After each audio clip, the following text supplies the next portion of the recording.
one day I walked around a corner and there was Steven Spielberg and Harrison Ford leaning against a tree.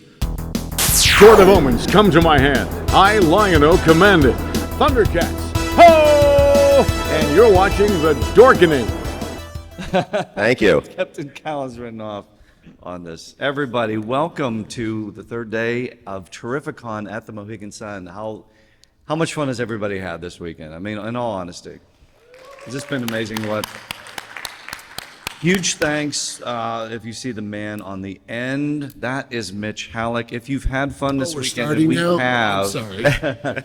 I was reading my emails here. That is the man to thank for everything here. He's the head honcho. But all the volunteers, Mitch's staff, everybody, and also Captain Kyle in the back there, these are all going to be on Fandom Spotlight on YouTube. So if you missed a panel, you can check that out. So big hand for everybody volunteering this weekend. Thanks to everybody.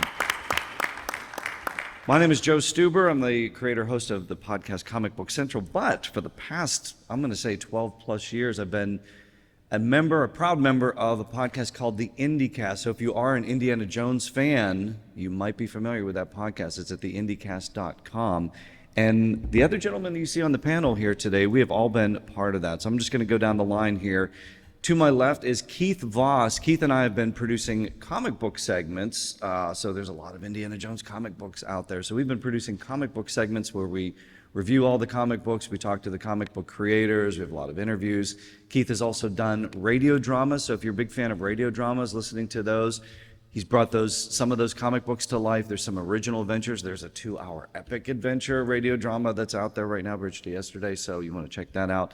So that is Keith Voss. Next to him is Ron Longo. Ron originally started on the podcast, the IndyCast, as Ron the Reviewer. So coming in with a lot of reviews. But more recently, he has been the co-host, along with Laird Malamed, of the Magic of John Williams special. So if you love John Williams music, I don't know anybody on the planet that doesn't love John Williams music. Ron and Laird have been taking a deep dive into that for years now. And of course, on the end, the man behind Terrificon, the man also behind TheRaider.net. When did that start? 2001. That is a long time to be talking about Indiana Jones. Mitch Halleck, so give it up for the panel, folks. We've been talking about Indiana Jones for so long now. So that's what we're going to be talking about today. We are going to be talking about Indiana Jones, our favorite archaeologist adventure. I'm guessing maybe your favorite archaeologist adventure as well. This is definitely a celebration of Indiana Jones, the films, anything about it, the television show. One of the guests at Terrificon here, the great Patrick Flanery, he is here, young Indiana Jones. So if you haven't had a chance to meet him yet, by all means, meet him. So just a little bit of background on the IndyCast podcast. It started in 2007 in the lead up to Indiana Jones and the Kingdom of the Crystal Skull, and that brought us all together for the podcast. So I'm just going to go down the line. Like I said, I jumped in around that. It was like a trivia segment I jumped in on, and then started producing the comic book segment. So I'm just going to go down the line, and everybody just sort of tell how you jumped into the podcast and what you've been able to do over the past, oh my God, like since 2007. Yeah, so go ahead. All right. Yeah, sure. So yeah, I also, around the time of Kingdom of the Crystal Skull, I was just devouring everything Indiana Jones at the time. Like we didn't know if we were going to get another movie after that, or I mean, it's been so long since we had an Indiana Jones movie. So I started looking online, found the IndyCast, and again, started listening to the episodes, heard that there was a trivia segment, and I love trivia. So I started writing in and writing to the host, and then writing to the person in charge of the trivia segment at the time. The host Ed Dallista from Australia, who was just here not too long ago. 2 or 3. So I was writing to Ed, writing to the trivia segment, and just started getting very involved and started doing a lot of writing with my answers. And then through the trivia, it started becoming a little bit of a competition. We started this like sort of little club, the Trivia Brotherhood. So you'd have to kind of beat certain people to the punch, to answers. And that's kind of when Joe got involved. And we were kind of competing against each other quite a bit. And he hated me. I was always beating him to the punch. So, then eventually Joe and I got pretty close. We'd try to figure out some answers together. stuff like that. Realized we were working well together. We loved this character so much. We were talking about everything, the comics, yeah, all kinds of things. And so as we were having some chats, we did the Seinfeld thing. We were like, this should be the show. This should be a segment. And we were just talking about comics and how much we loved that Marvel series back in the 80s. Not everybody loved it, but we loved it. It captured the pulpiness of what George Lucas was trying to achieve with Raiders. And we absolutely devoured it, loved it, started talking about it, and said, hey, we should share this passion with these comics. Maybe a lot of fans don't even know these comics exist, some of the newer fans, and what a good time to do that. And how many segments now? 100? About 100? For over 12 years. Yeah, over 12 years, interviewed a lot of the creators. Stan Lee has contributed the opening greeting to our segment. We have a lot of people that have artists, inkers, writers, we've interviewed them all, more or less. And yeah, we're quite happy doing that. And it's just led to amazing friendships with all of these guys up here and other indie casters. Like Mitch said earlier, we're from all over the world. It's like the love of this character has brought us all together, and even to a point where we're coming to Mitch's Terrificon just to celebrate it. So yeah, it's been an adventure. So we're very happy to be part of it. Yeah, so kind of like Keith here. Until podcast came around, I thought I was the biggest Indiana Jones fan in the world. And then all of a sudden, the Kingdom of the Crystal Skull came out, and I discovered podcasts. And I found the IndyCast, and I started listening to it. And obviously, Mitch with Ed Dollister was one of the first ones. And I was just enthralled. I downloaded all the episodes, I listened, and I just knew that I wanted to be a part of it. I needed an outlet for Indiana Jones because it was just a very special hero to me when I was younger and got me through a lot. So I started writing in. And then Ed started reading my letters, and I said, let me record a couple segments. So I kind of reinvented myself probably about 3 or 4 times on the IndyCast. I started out as Ron the Reviewer. I just started out, anything that came out Indiana Jones, I was reviewing. And I used to give it, I had a scale, the Shankara Stones. Everybody saw Indiana Jones and the Temple of Doom, so I would give it 5 out of 5 Shankara Stones, 5 being the best. 5 being the best. The best. So I did the Ron the Reviewer for a long time, started doing a little trivia stuff here and there, and then what happened is it was John Williams' birthday, and I said, I love John Williams, and I'm sure everybody does. I said, let me celebrate his birthday. So what I did is I recorded about 4 or 5 of my favorite, tracks that he's done, and I posted it. Well, unbeknownst to me, Laird Malamed, who's part of the IndyCast, he was here a couple years ago. Laird used to work for Lucasfilm. I call him the musical guru, but Laird took my recordings and put them in stereo, and then sound editor for young Indiana Jones. Laird was also, I should say that. But we both hooked up. We both loved John Williams, and we started doing John Williams specials as an offset of the IndyCast. And it got really successful. We've had some amazing guests. Anna Sofa Mutter, the violinist, has joined us. We've had Mike Matessino. Mike works with John Williams all the time, doing all the, you see these new re-recordings and extended soundtracks coming out of late for John Williams. Mike has worked on that. We've had Keith Lockhart, Gloria Chang. So we've had a lot of great guests on, and what we do is we talk about Indiana Jones, and we also talk about some of his other movies. And I also do a trivia segment, so we do that every week. And then I got to meet these great people, just like Keith said. Keith lives in Austria. I'm in New Jersey. Joe's in Ohio, and we all know where Mitch is. So it's been a really great ride. And speaking of Mitch, how did you get involved? And it was actually coming in off the Radar.net too, right? Yeah, I'm also running a convention at the same time, so if you see me, I'm not being If you see rude, his phone blowing up, but you'll my know what wife's it is. like, what Sean Gunn needs this. I'm like, anyway, so I'm Mitch Halleck, born in New Haven, Connecticut. Anybody from Connecticut out here? Thank you. So, in 2007, I'm in New Haven, where I was born and grew up, and I used to say all the time on the streets of New Haven, God, nothing has ever changed in this town. You could film a movie set in the 50s, and nothing has to be changed. It looks exactly, what a dull town. I used to say this as I'd get the bus and go to the movies to see things like Indiana Jones, and the Temple of Doom. It was just the way I grew up. My comic shop was there. Everything was there. So one day, I'm on Chapel, and my buddy goes, hey, there's some type of movie company downstairs. They rented some offices. You should go try out, because he knows I like movies. I go, yeah, whatever. What's the movie called? I don't know. It's called Genre Productions, Genre. I go, what is that? I don't know. It's all, they got paper all over the windows. You can't see anything. A couple months earlier, Steven Spielberg was in town with Kate Capshaw, and they were visiting their son Theo, who was at Yale University. So they went to the pizza restaurant. They came out. Spielberg was walking down Chapel Street, and my friend saw him, and Spielberg's doing this. The director fingers. Yeah, and people are like, what was that all about? And it's going to make sense because the place he was doing this is going to end up in Kingdom of the Crystal Skull. The exact place that he was seen doing this, it's in the movie. So, Genre Productions, it leaks out. It's really the next Indiana Jones movie. So, my head exploded. I'm like, what? They're coming here? It's like Luke Skywalker. Nothing good ever comes to New Haven. What are you talking about? And if you're from around here, you know that.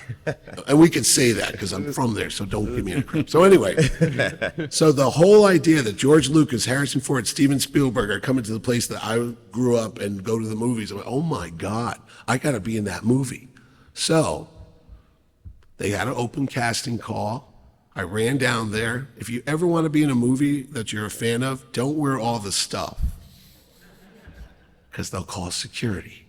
So what happened is I show up with my little pin that says Indiana Jones, and my dog, God rest his soul, his name was Indiana.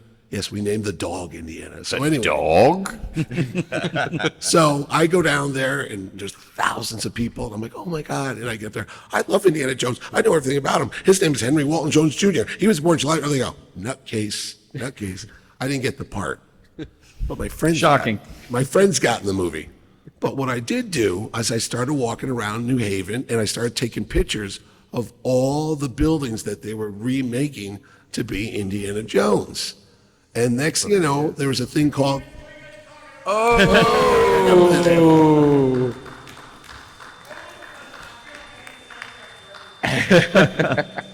Ladies and gentlemen, Sean Patrick Who's this Flannery. guy?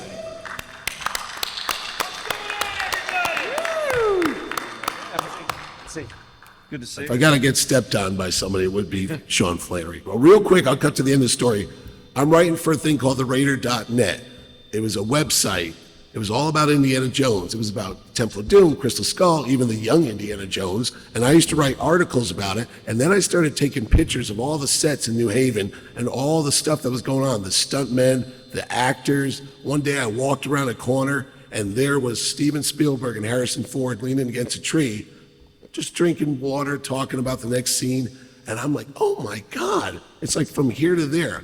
This is insane. And I take my camera out, and I'm taking pictures of them. And when you develop the pictures, you realize behind Steven Spielberg, there's this mountain of a man like Pat Roach, who's like 6'6", and he's like, and he's pointing at me. But I was too busy looking at Ford and Spielberg going, next, they're tapping me on the shoulder. Yeah, can we talk to you? Who? Oh, me? Then I realized everybody around me is dressed like they're from the 50s, and I'm in a Jaws t-shirt and khaki shorts. Whatever that is. So anyway, Feedback on something. they go, are you Mitch? I go, oh, geez. How do they, I don't have, are you writing stuff for the Raider.net? Maybe. We want to talk to you. I'm not getting paid. We don't care. So what happened is they were reading all my articles and all the pictures that I was taking on the set, and they were like, "Could you not spoil the movie?" I didn't mean to do. I won't do. Don't tell George Lucas and everything. And they're like, "Okay, fine." Meanwhile, in Australia, there's this guy named Ed Dollister who's about to do a podcast, and he's reading articles from the Raider.net on the IndyCast, and I'm listening to it, going, "Wait a minute, that sounds familiar. Wait, I wrote that stuff. What the hell?" So I wrote him a letter, going, "Hey, buddy, I wrote that stuff." And he's like, "Oh, hey, nice to meet you." So I was writing the articles that Ed was reading for a while, and then he goes, "Why don't you just come on?" I go, "How do you do a podcast?" He goes, "You just get a microphone." Dude, I had no idea what was going on. And if you ever listen to the IndyCast for the first year, my microphone was going like this. So anyway, Call them I don't Thumper. know. And they were called going, they him used to call me Thumper because it was so bad. So anyway, that was 17 years ago. Long story short, we started the IndyCast. These guys all came on, and it let us meet all kind of cool people, from Karen Allen to Harrison Ford to Ke Quan, Short Round himself, who was my first guest here at Mohegan Sun back in 2015. Now he's Academy Award-winning actor, Ke Quan, and it's a cool thing, and it's been great, and it lets us come out and meet people like you and bring great people like Mr. Sean Patrick Flannery, who's now going to talk. What are you going to say, Sean? Now, Sean is not a member Oh. of the IndyCast, although he's He's been been on on the a lot, IndyCast quite a few times. We've had a chance to interview you and had been on the IndyCast. If you weren't aware of that, you are now. But we were talking about how we got involved in the IndyCast. Gee, Sean Patrick Flannery, how did you get involved in the world of Indiana Jones? There was an audition. That there was a .0001 possibility of me getting it, so I crushed the audition. Yes. Because you realize there's no way I could possibly ever be hired by George Lucas to do Indiana Jones. No, I'm not kidding. The easiest audition of my life, only because I thought there was no possible way this could happen. As soon as you started going to a callback, and then a second callback, and a third, and a fourth, and a fifth, you go, oh shit, I could get this. And your auditions start, well, sucking. Miraculously, I got the part anyway. And the next thing I know, I was on a plane to go to London and being taught how to ride a horse by Harrison's stunt double, the famous Vic Armstrong. And the horse was Hurricane, Harrison's horse in Raiders, and the rest is history. I mean, everything I've done in this industry is because the door was opened by Young Indiana Jones. I spent, 5 years out of the country filming that, and it was 20 years of film school condensed into those 5. It was 30 years of industry relationships condensed into 5. And it gave me access to every other film I've had the honor to be a part of. It was a great inauguration into the film business. It was. And to have your hand held by the likes of those names it's beyond surreal. I'll tell you, the entire first year of filming, I thought I was going to be fired. I thought certainly they're going to realize that. I mean, on the call sheet. A call sheet is the sheet you get the day before of filming, and it tells you all the cast members that are going to play, what scenes they're going to play, and there's names like Vanessa Redgrave, Christopher Lee, Elizabeth Hurley, Sean Patrick. Who is that guy? I was amongst established actors, and it wasn't lost on me. So I always thought that they were going to figure out this is just some dude from Texas who'd never done anything before, and I was going to show up and they were going to give me my walking papers. It didn't happen, but Isn't that the actor's curse, though, that you always think, like, Jonathan Frakes has said it, and everybody's like, you always think that's going to be your last thing, or it's always going to end like tomorrow, and you just never expect anything. And I think that comes across too, in just realizing that you can just be free and loose and just go for it. no, I don't. In a word, initially it does. Yeah. But like in any job, you get to a place where you go, I've established so much value, they can't afford to fire me, or they'd be stupid, or even if I do, I'll get another job. That's what confidence is. But early on the stage, I didn't have that confidence. But confidence comes in any aspect, whether it's athletics, whether it's a job. Once you realize that everybody is aware that they're paying you $2 and getting $4 of value, absolutely no, you're wrong. You know that you have a place, and if they choose to let you go, you will land on your feet. But right then, I did not. Yeah. Initially, you're correct. Yeah, that was early on too. Yeah, it But was. We do have a microphone over here, so if you folks have any questions for anybody, if you want to talk about your love of Indiana Jones, the character, your favorite film, whatever you want to Or talk your hate of Indiana Jones. There's got to be a hater in here somewhere. No, this is a celebration of Indiana Jones we're going to do. So there's a microphone over there. If you want to just jump on the mic, we can take some audience questions too. But for Young Indiana Jones, 28 episodes over 2 seasons, and I think four films that they ended up creating. And now, of course, they got the DVDs, and it's streaming now too. So there's so many different ways to watch this. And again, we just want to even mention, I want to kind of go down the line too and just talk about what attracted you to the character into the first place? So Sean, maybe even talk to you. Like, were you a fan going in? Let me just answer that with one word: duh. It's Indiana Jones. I don't know of anybody in Hollywood that, honestly, you tell me. Do you think there's any young male actor in Hollywood that would have gone, yeah, not for me? I mean, unless you're Tom Cruise and you're doing, Top Gun. Of course. I mean, obviously, everybody that I knew when that came out, that's why the audition was so easy, because I thought certainly they're going to find an A-list established actor, and that gives you the freedom to really be creative. And some of my best auditions are the ones where I thought I didn't have a chance. But what brought me to it? It's like saying, you stumble upon a pile of 24 pounds of gold. What made you want to keep it? Oh, I don't know. Did you recall your first experience seeing? Because I remember, I went in cold, not knowing. I just knew it was Han Solo, and it was the guy that did Star Wars, and it's like all of a sudden I saw the boulder rolling for the first time, and as a 14-year-old kid, my brain just went, I haven't seen that before.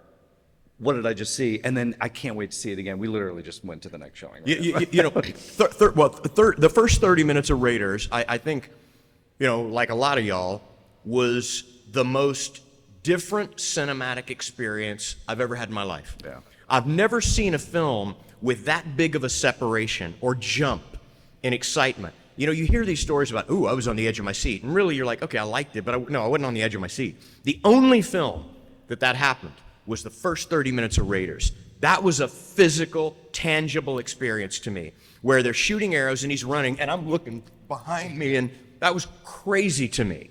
It was sensory overwhelming, and I'd never seen a film with that kind of physical reaction before. So then having the opportunity to go and play that guy was beyond bizarre. It seemed the possibility was infinitesimally small. But yes, that was a life-changing experience. Just being in the theater after paying way back then probably $5 to see the movie. Yeah. But the opening 30 minutes changed the way that I looked at action movies completely. Yeah. And not very much has matched that even since. Agreed. The first 30 minutes of that is something that is, I push to say, unparalleled. Yeah. You felt like you saw something. Maybe we get some. Let's take a quick audience question. Yeah, you can that mic will come down. Yeah, you can just point it right down to you. The other way. Or if you hold it like David There Lee you Roth. go. Okay. What's your name? My name is George. Hey, George. Oh, that's George. loud. Okay. My question is for Mr. Hey you. You could call me Hey you, Mr. Hey you. So, That's all right. Flannery. There you go. I don't know Connery. if that's right or not. This is very loud. Sean Connery's here. So my question is, were you nervous going in for the audition? And how many people did you think were there? So, Were going to be there? And then when you actually got there, how off were you? okay, so I'll tell you this. So we talked about this a little. This is an interesting, psychological experiment for me. The initial audition in the acting industry, there's what you call a cattle call. If you do any farming or ranching, your dog comes out, all the cows come in. Every single cow on the property comes in. Well, a cattle call is one of those auditions where they just say, hey, if you have a pulse and you're male and you're between these ages, come in and read for the part.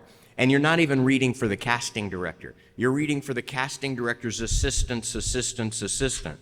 And then if you make it past that, then you read for the casting director's assistant. Then if you make it past that, you read for the casting director's assistant, which is a pretty big deal. If you make it past that, you read for the casting director.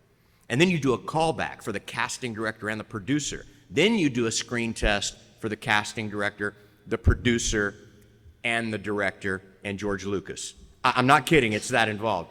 So the first one, I realized it was a guy about my age that didn't even know how to work the video camera. I mean, I wasn't nervous at all. I'm like, dude, I'm smarter than you. It was just, it's different. You know what I mean? Then the second one, not too dissimilar. The third one, I wasn't nervous at all because I was still 5 orders of magnitude away from actually getting the part. By the time we did a screen test, it was me and 3 other guys. And that's when it hit me like a ton of bricks. That I have a 25% shot at playing Indiana Jones, which to this day, it's still the biggest thing I've ever done. I've never worked for George Lucas or Spielberg or anywhere close to that size of monumental star in the industry ever again. So, and now I have a decent established body of work, and I'd still be nervous if I had to read for George Lucas. But back then, I've never done anything, nothing. I'd done 3 commercials, a Milk Does a Body Good, a Kellogg's Corn Pops with Paul Walker. He and I both first job, and a Burger King commercial. And then I did 2 serials for the Disney Channel, the Mickey Mouse Club, where you do this 50-minute movie and they air about 7 minutes per episode. That's it. That's all I'd ever done. So I didn't get nervous until I realized there was a possibility of me getting it. And an interesting metaphor for life. If you can compartmentalize those pressures, and I tell you, that is a wonderful way to navigate yourself. You don't change. The situation doesn't change. The perception of the situation changes. And that affected my performance. And I can honestly say my first audition was probably my best, and the screen test was probably my worst. Does that make sense? Yeah. I'll give you an analogy. It's the same job. You ever watch the Olympics and watch the gymnastics? Yeah. Okay, you know how they have that balance beam? You know, these girls are doing, Nadia Comaneci, I think, was the first, yes, like that. The first perfect 10. She was doing double gainers and landing on her feet and double backflips. Here's the thing. There's only a certain cross-section of the population that has no fear of heights. If you took Nadia Comaneci and you elevated that balance beam 1,000 feet in the air, I guarantee you she couldn't even walk across it. It's mental, right? You could take somebody without the fear of heights, and if it was 1,000 feet in the air, they would beat Nadia Comaneci. Does that make sense? It's not your skill, it's how you compartmentalize the pressures that allow you to access your skill. That makes a lot of sense. And well, that was illustrated to me on my first audition. I was the best when it didn't count, and I was the worst when it did. And it forced me to look at it from an outside and analyze it and work on myself. I couldn't have that happen again. The next time I went into a room of high-level executives, I had to be able to perform as if they couldn't offer me anything. Does that make sense? And I've always been very, very grateful for those rooms, but I want to prepare for those rooms. I hope that makes sense to you. Good insight. Thanks so much for the question, too. I want to go down the line real quick. Keith, Ron, and Mitch, what first drew you to the character? Do you remember your just first memory seeing it, and what drew you to Indiana Jones? Yeah, well, my first memory seeing it was I grew up in Jersey City, and one of my neighbors, a friend of mine, his dad got the VHS tape of Raiders and asked my dad, said, hey, we got Raiders. You guys want to come over and watch it? And said, what's Raiders? What is that? Yeah, sure, we'll come on over. We popped it in. So this was a VHS tape.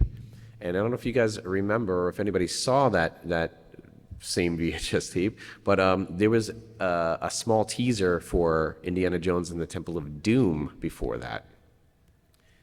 And that was my first experience with the character, and that teaser blew my mind, which also kind of got me a little interested in editing, which later on in my life I edited movie trailers and so on before I moved overseas. Black belt movie editor. He edited trailers for 90% of the top 10 movies you've ever seen in your life. Don't let him undersell that shit. Yeah, it was quite an experience. So Temple of Doom, my favorite Indiana Jones movie, that was my first experience with Indiana Jones, that little teaser. You guys remember the one in Macau and like all Sri Lanka, and it's the plane that's flying through, and exactly. Yeah. And I was like, okay, this looks interesting. And then the movie started. Then the movie started. And yeah, it just blew my mind. And for the longest time, I couldn't even watch that ending once Toad's face melts. It scared me to death. But yeah, that movie just changed everything. Adventure, excitement.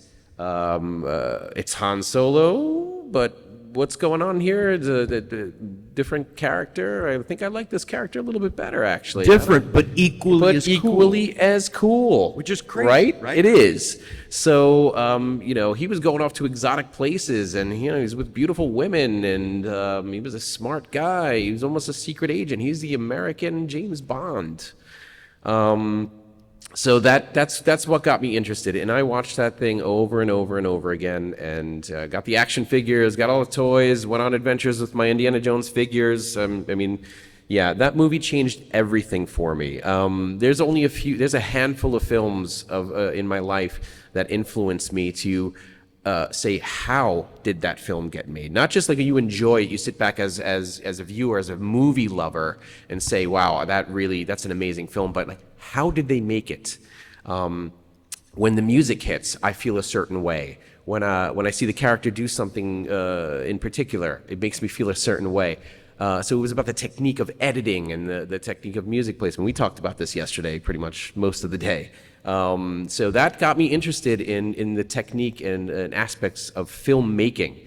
So it's a movie like Time Bandits and movies like Raiders of the Lost Ark and Temple of Doom, Star Wars, of course, all that was very influential in my life. So that video cassette of Raiders, that's what did it. Started it all. Ron, your first experience? Yeah, I think what drew me to the hero, you were talking about that earlier, was at the time when I was a kid, your heroes were Luke Skywalker and Han Solo. And, they're outer space adventures, special effects. But when Indiana Jones came out and Raiders of the Lost Ark, I think that's the first time that I saw this is just a human being. This is a hero with flaws, because he does have flaws. He has ups, he has downs, but he's an archaeologist. If I want to go to school and be an archaeologist, I can be an archaeologist. He has adventures, and it just drew me in because it was very relatable to me. Because by then, you're a kid at your age, you're looking at Superman and Han Solo, like I mentioned before.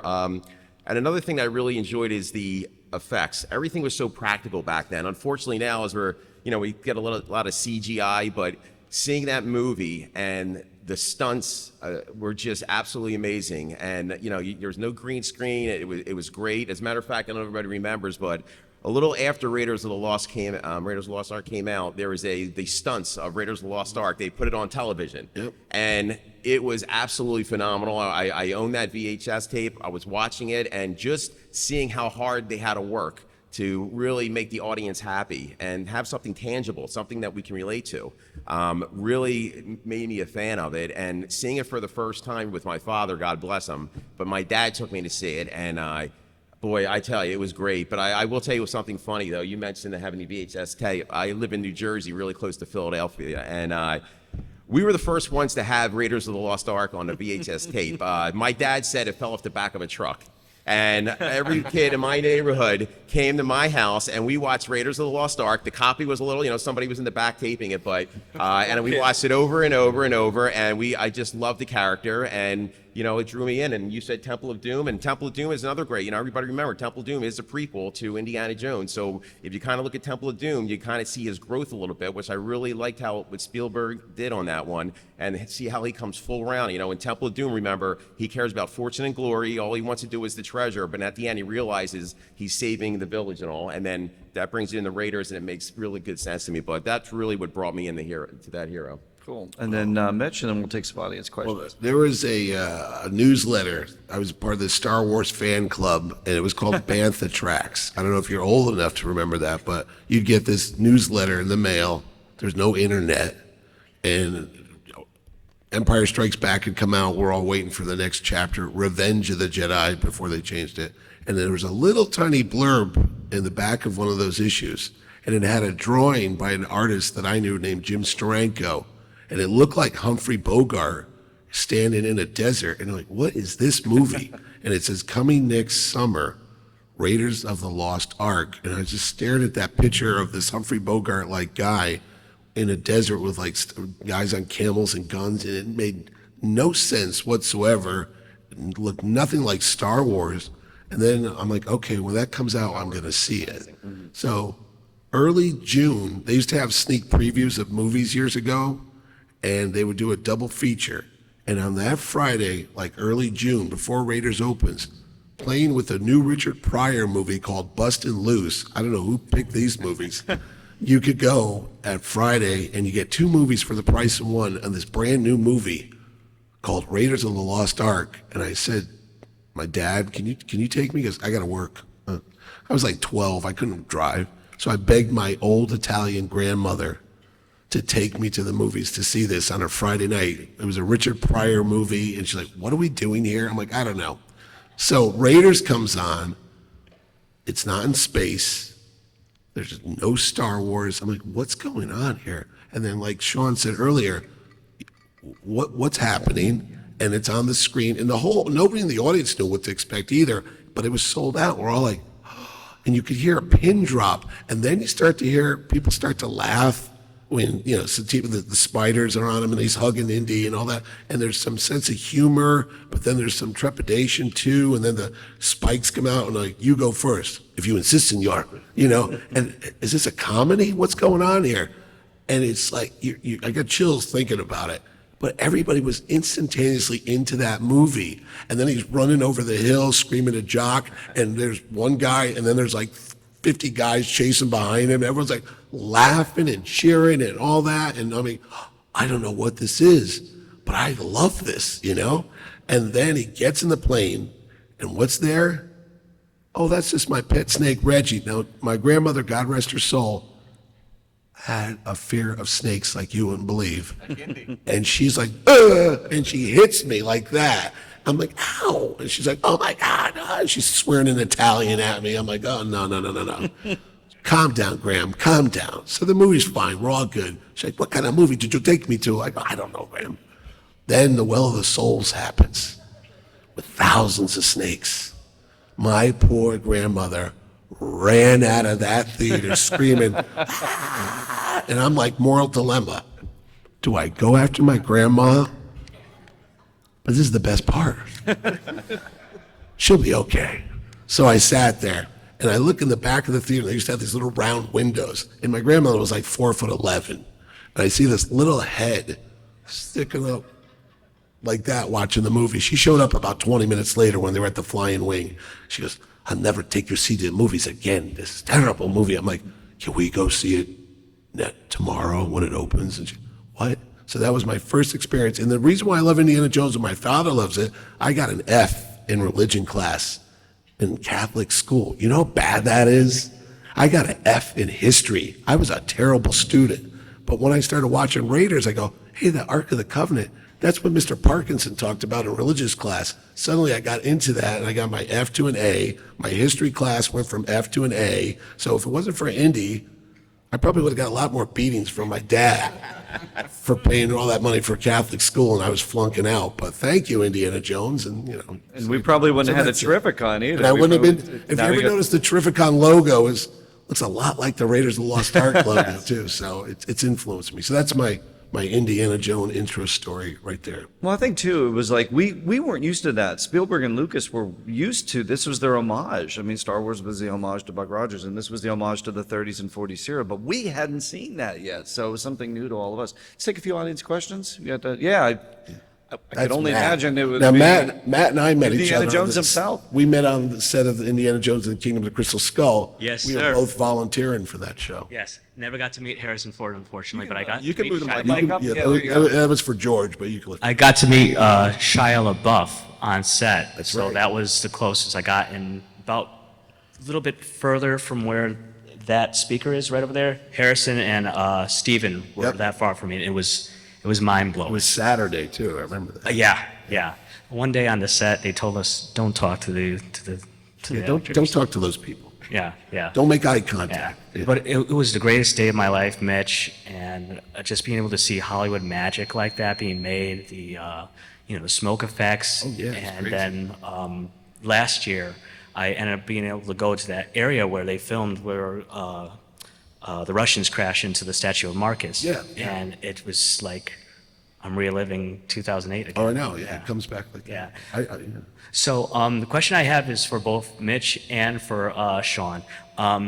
What do you guys think of where the Indiana Jones franchise is going to be heading now that Indy 5 is done? Are we going to get a spin-off? I thought he was going to be in the last movie. I swear to God, I thought they were going to do a flashback sequence, and it was going to end up with this guy, and it was back in the 50s. And then when we're at the premiere, I got to go to the premiere with Lucas and Spielberg and Harry. We're all in Los Angeles, and the movie's over, and I was like, "Where the hell's Flannery?" Oh, I'm sorry if you didn't see the movie. We all said that.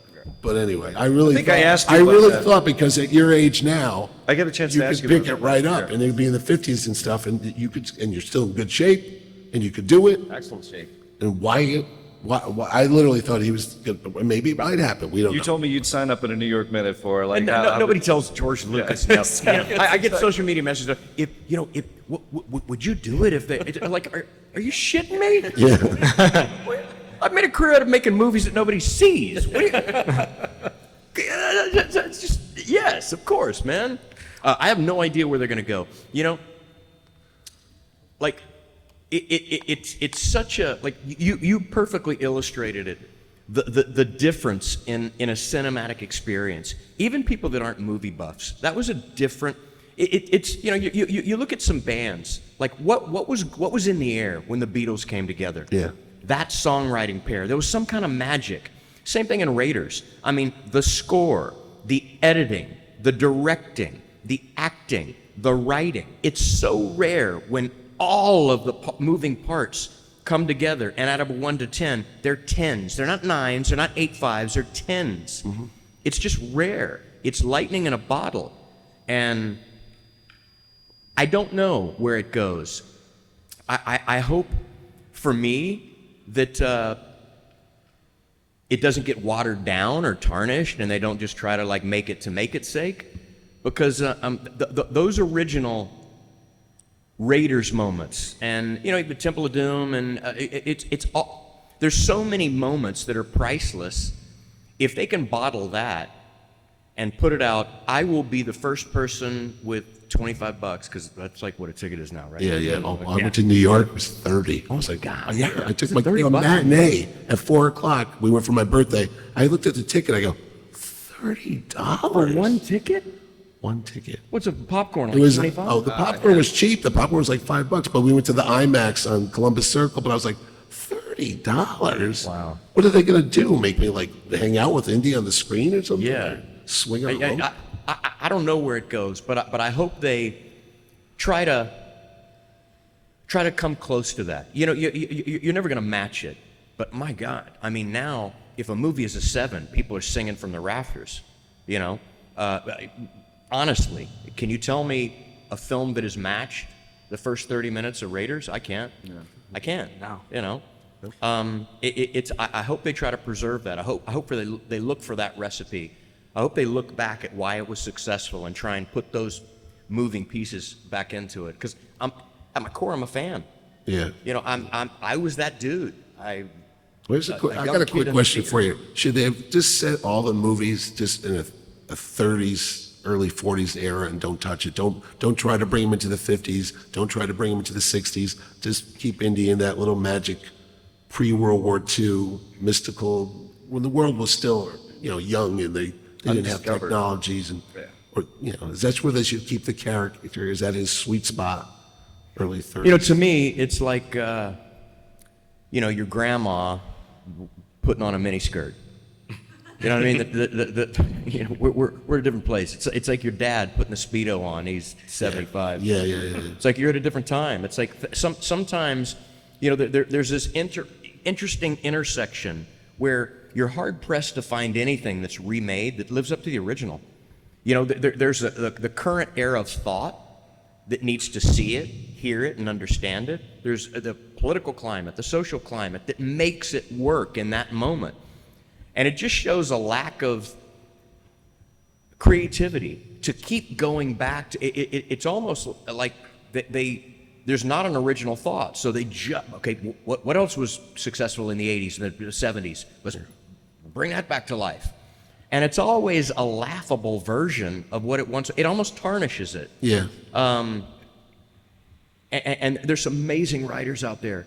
It's kind of crazy. It's Hollywood has become such a business machine, they hedge their bets. Instead of taking a chance on some writer, but that's what George Lucas was. He was a writer that's like, I got this thing called Star Wars after physical graffiti, and they're like, somebody said, wow, yeah, and look what he did. You know, he wasn't a huge name back then, but there's some amazing stories out there if you look closely. Instead of going back to the well and trying to, you know, add elements and change it, and you know, there's a reason that it was successful, and it was the time, it's a current era of thought, amongst other things. Yeah. So We've talked you about didn't- this on the show a little bit, that we've talked about this, is the fact that a lot of the feature film stuff now is the epicness of that. We see they're not underperforming at the box office. A lot of that's moving over to streaming services. We see a lot of epic, like you think about Mandalorian, the toys look better, so they get those things. So I know we've mentioned before that there was a thought of maybe a streaming series, maybe on Disney Plus for Ravenwood, Abner Ravenwood. I don't know that that's going to happen. We've talked about, you know, could there possibly be an animated series that they could do something like that. I think even in the new movie, you have the Phoebe Waller-Bridge character that's in there. So that seemed to be maybe trying to set up something that may go to a streaming platform. But the key is supporting the character, supporting that franchise, because if the dollars are there, if the audience is there, if everybody's liking these things and do want, as Mitch said, maybe putting it back into the 30s and maybe getting some of those adventures earlier, like how did, you know, we have the Young Indiana Jones Chronicles, and it's like maybe right after that, some of those adventures. So it's really supporting that character and coming through for that from the audience level. So go see the movie a bunch of times, buy the 4K when it comes out. Before we wrap up, because we got to get going, he's got to get back to his table and do some autographs and photos. I got to ask Sean, I don't know if it's ever come up, but I love the show so much, but I always love the chemistry of you and Remy. How was it like to work with Cortair before he passed away? I mean, was he a great guy? I mean, were stories that come to mind when you think of him? Remy was a killer human being. He really was. He was a gentle soul. There was not a bad bone in his body, and he was narcoleptic. Like no way, really? No shit narcoleptic. And I used to fuck with him. Oh, no. He was such a good dude. But I would take, back then, you know, it was before the digital age, so we all had Polaroids. I have 100 Polaroids of me putting stuff on his face, holding his, I'm not kidding. We'd be talking and he'd be. Did he ever do it on camera? He'd be sitting in the chair. Were you in scenes and he did it on camera? Oh, he did it a couple of times on set. Really? Yes, I'm not kidding. And I would take his hand, put a fork, and I'd act like feeding and stuff. I have a ton of Polaroids like that. Just a wonderful, wonderful human being. And people don't understand it, but he was a huge comedian in Belgium. Yeah, huge comedian. Like, he was far more, and nobody knew who the hell I was. In Europe, in France and Belgium, everybody knew who Ronnie Couture was. And he was just a wonderful, wonderful human being. I can't say a negative word about the cat. Had a wonderful time playing with him. What's your favorite moment in filming the series? Do you have just something that sticks out in your mind, whether it's even on screen or even just behind the camera, remember filming it? Man, I'll tell you, we capsized a steamer at the Tana River in the Indian Ocean. Crocs left the banks in the water. I'm floating downstream. I remember that. I remember hanging 13 floors inside a spiral staircase in Prague. I remember a 50 cal machine gun with blanks. I ran in front of it as I was instructed. It ripped holes in my pants just from the combustion. There's so many things that happened on Young Indy. I mean, it was the Wild Wild West. We were out of the country. We were shooting at an incredible pace. I learned so many things. It truly was. It was a wonderful experience. There was harrowing moments. There was injuries. There was, I had to get tested for Bilharzia. You know, any still water near the equator, there's a parasite that can enter your system and kill you in 24 hours. And I fell off this boat. It was crazy. We lived in tents for a month in the Congo. I made some amazing friends. The Masai Mara didn't speak English. They'd never seen video, anything. We were sitting around the campfire, and I'm not kidding. We landed in Nairobi on an airliner. We took 2 Twin Otter aircrafts, propeller, 3 hours, low altitude pass to get the gazelles off of a piece of land, landed, got in land cruisers, 4 hours to the Tana River, got in canoes. They're not really canoes, they have motors on them, and then another 4 hours to the Indian Ocean, where we set up camp. So we're way away from civilization. All electricity is operated on a generator. And the Masai Mara that I met that were extras, they'd never seen fire. They'd never seen video. So I'm sitting around the campfire, I'm filming, the fire. And then I had a laptop, not a computer, but a little video player. You'd pop in a full-size VHS and a little 5-inch screen, and you could play them the fire, and they'd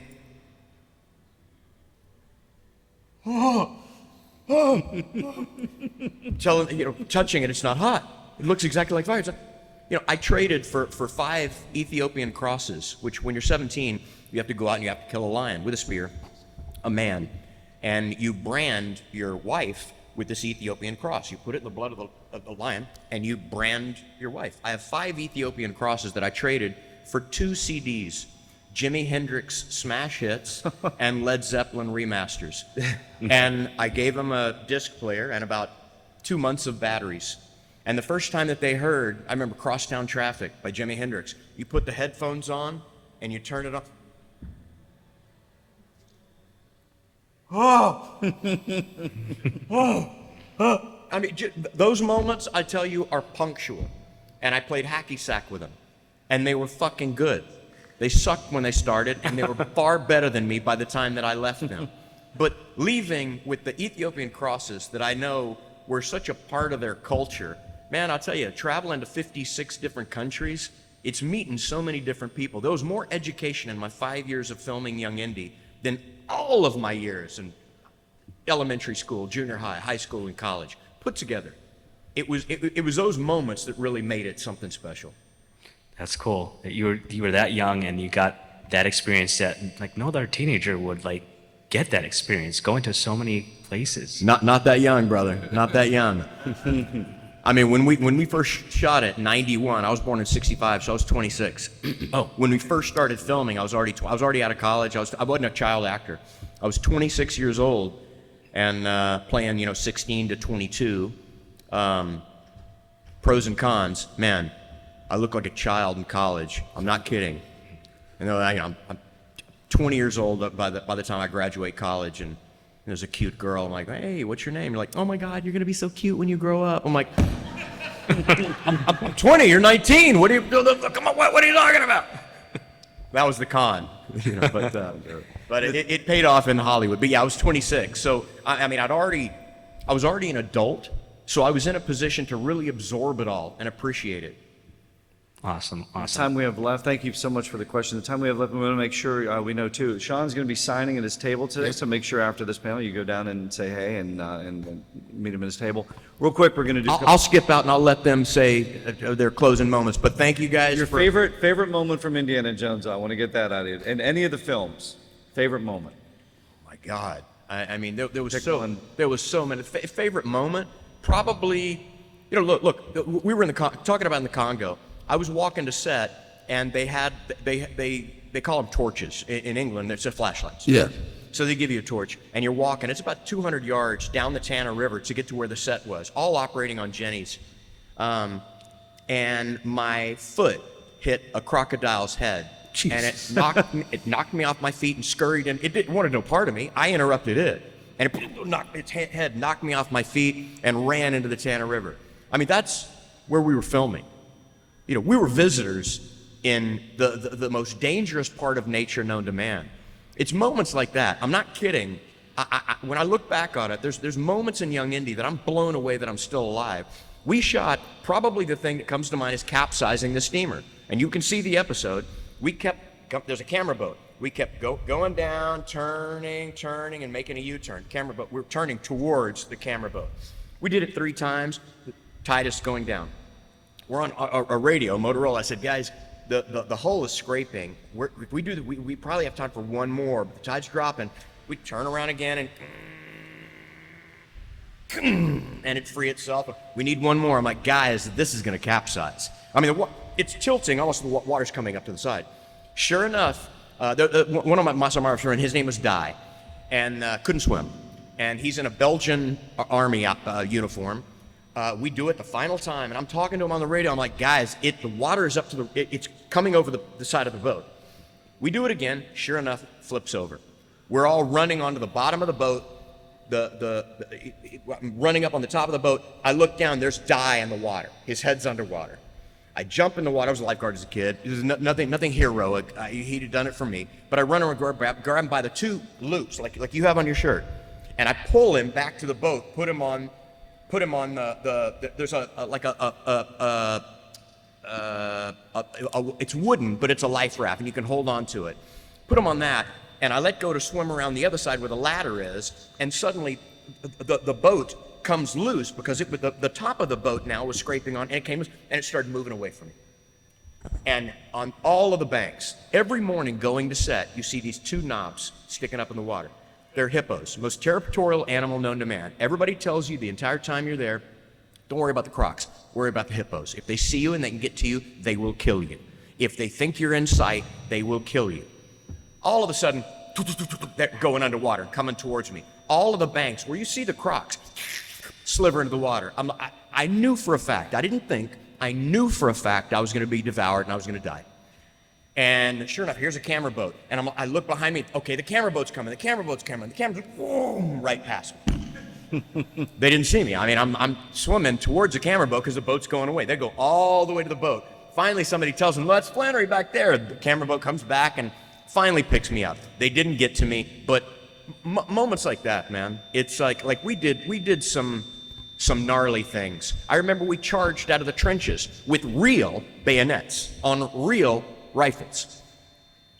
And no one, this was in Africa, and no one understood the word cut. No one had told them the word cut, and I'm leading the charge. So everybody's charging behind me with sharp, and I'm like, they said cut, but I can't stop, I'm gonna get stabbed. They're right behind me charging. We ran for, I don't know, a mile before people, they get on the radio and they got a little car buggy, they're like, stop. Crazy stuff, man, like crazy stuff. They weren't fake bayonets. They're real bayonets on real rifles. Like you're sprinting, and that's a 25-pound instrument you're holding. Like we did some crazy stuff back then, but back then it was all practical. It's what you had to do to get the shot, and I wouldn't have it any different, man. I had a ball. It's doing all the shit you do as a kid. I got to do it. All the stunts are things that you did growing up. If you're 14 and somebody said, hey, climb on that train, let's run on the top, every kid would be like, hell yeah, let's do that. Then the ADs and are like, oh, we can't have you do that. But you're like, I did this shit growing up. It's you got an opportunity to live out all those dreams, man. Sean, it was an amazing experience. Thank you so much for the memories. Yeah. Keith, Ron, Mitch, thank you for recounting all of your memories as well. Ladies and gentlemen, thank you so much for joining us for the Indiana Jones retrospective. Thank you for being fans. God bless y'all. Is coming up next. Be sure you stick around for that with Captain Kyle. Thank you, everybody. I got to play Terrificon host for a minute. It's Michael Bean's birthday today, and we're going to bring a cake out to him, and they're going to have everybody sing happy birthday in the expo. So if you're a Michael Bean fan and you see him, wish him a happy birthday today, okay? Thank you. Enjoy the rest of the show, guys.